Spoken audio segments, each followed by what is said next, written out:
మంత్రానికి న్యాసాలని ఉంటాయి. సో, అవి మంత్రానికి న్యాసాలనేది అవసరమంటారా? మంత్రమునకు న్యాసములు అని ఉంటాయి. మంత్రశాస్త్రములో 3 ఖండములు ఉన్నాయి.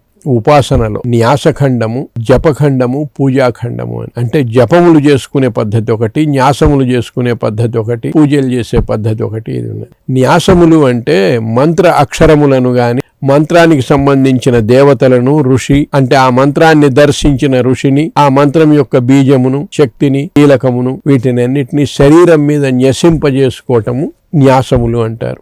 మంత్రాన్ని మొత్తము రుద్ర మంత్రాలనైతేనేమి, రుద్రుడి యొక్క అవయవములనైతేనేమి పంచాంగ న్యాసమని, దశాంగ రౌద్రీకరణమని, అక్కడ ఈ న్యాసముల మహత్యం ఎక్కువ. అందువలనే మహన్యాసపూర్వక రుద్రాభిషేకం అంటారు. టీకాచారంలో కూడా దాన్ని తీసుకున్నారు న్యాసాలను. అప్పటి నుంచి ఇతర మంత్రాలకు కూడా న్యాసాలు, వేద మంత్రాలకు కూడా న్యాసములు ఏర్పాటు చేశారు పెద్దలు. కొన్ని మంత్రములకు, సాధారణంగా వేద మంత్రములకు న్యాసములు అవసరం లేదు.